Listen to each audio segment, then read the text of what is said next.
Welcome to the Flicks, Picks, and the Nitpicks. And I'm your humble host, Nova718. And we're going to get into this DC slate announcement. This is going to be a little different here today because it's not a trailer review. It's just going to be my first impressions to this DC slate. I was actually going to listen to what everybody else talked about with the DC slate first so I could give you my direct thoughts, and then I was going to read articles with what James Gunn actually said verbatim, but it was a video. I seen this video floating around, to be quite honest, at least the thumbnail for it, and again, I didn't know it was a video or realize it all the way through, so we're going to watch this together, and you can get my first reactions, and then I will do a Just a Talk episode where I could go into deeper analysis about whether I'm excited for what it's going to be, and where we go from here. And I told you guys before, I'm not the most excited about what DC has to offer right now, but maybe on the other side of things that will change. So let us see. I'm the co-CEO of DC Studios. So as many of you know, DC has been disconnected in film and television for a long time. And it's one of, our jobs, mine and Peter's, is to come in and make sure the DCU is connected in film, television, gaming, and animation. That the characters are consistent, played by the same actors, and it works within one story. And if something is outside of that, like Matt Reeves' Batman or Todd Phillips' Joker or Teen Titans Go, that it is clearly labeled as DC Elseworlds, outside of the mainstream DCU continuity. Now, Peter and I have gotten pretty lucky in terms of the 4 projects that are coming out over the next year. First, we have Shazam! Fury of the Gods. Shazam has always been off kind of in his own part of the DCU, so he connects very well. That moves directly into The Flash, a fantastic movie that I really love, that resets the entire DC universe. Then to move into Blue Beetle, a fantastic film about a kid who's a marvelous part of the DCU, and then into Aquaman 2, which leads directly into our next few projects, which I'm going to tell you about now. So, Peter and I, along with a group of very talented writers, have started to map out an 8 to 10 year plan of what DC Studios will be in film, television, and gaming. This first chapter is called Gods and Monsters. Now this, what I'm about to tell you, is a part of the first chapter. It's not the entire first chapter. The first project is Creature Commandos. Creature Commandos is an animated series. I've written all the episodes. Something we're going to do that's a little bit different at DC is we're going to have characters move into animation, out of animation, usually having the same actor play their voice as who plays them in live action. The next project up is Waller. This is a story of Amanda Waller, played by Viola Davis.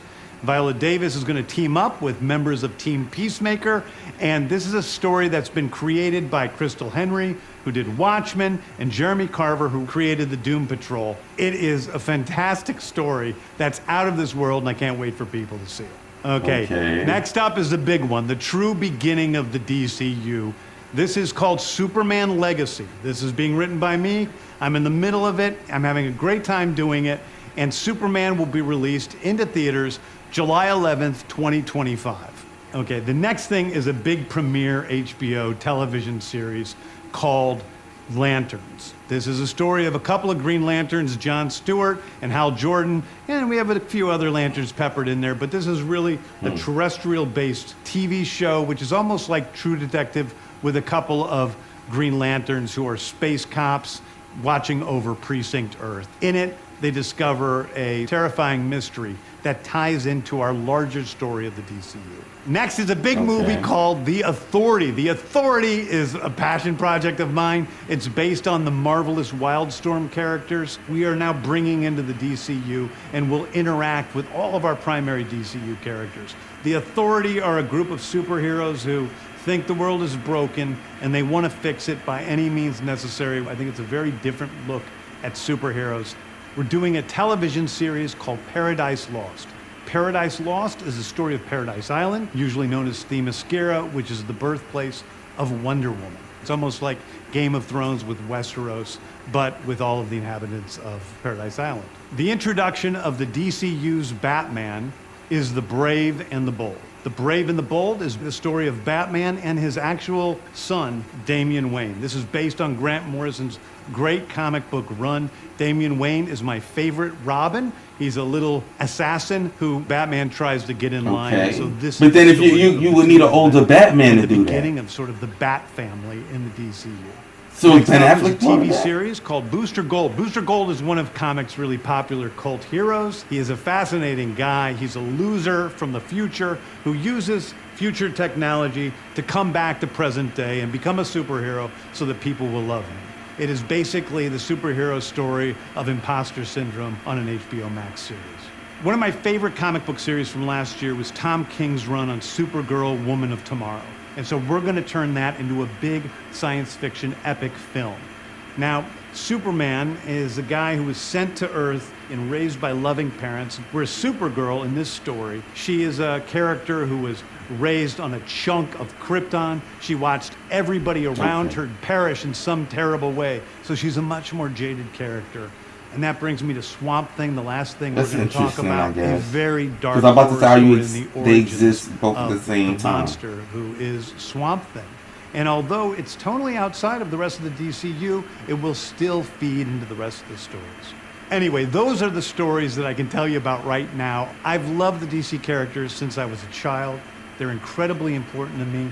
I knew that this was a once-in-a-lifetime opportunity to do something very different.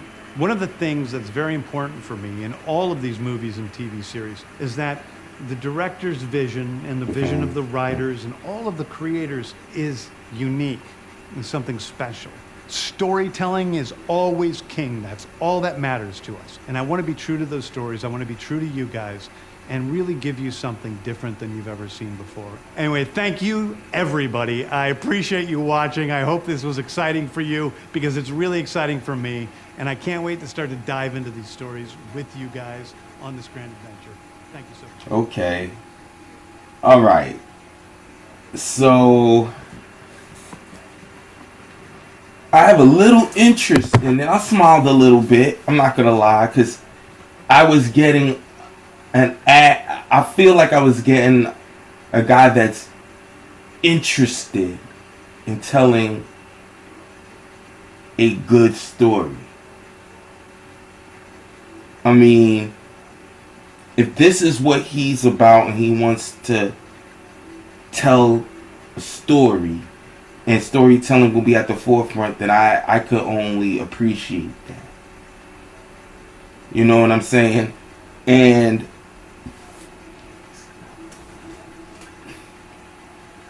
it would be a lie to suggest that that isn't a good core base. The fact that he sounds excited when discussing the film, genuinely so. I'm still not excited per se for what he wants to do, but I have a mild interest. You know, obviously, because I told you guys I'm into comic book movies. That's neither here nor there.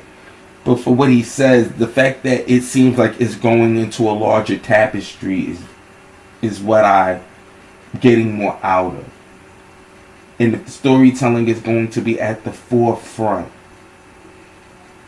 then maybe DC will have a bright future ahead. What I'd hate to happen is, even if they do tell good stories, it will always be juxtaposed against Zack Snyder to shit more on Zack Snyder and what he did and accomplished, which I thought he did a tremendous job. It's just the politics and shit around it. But then fans have wanted to make this more contentious of a space than needed to be, if you ask me.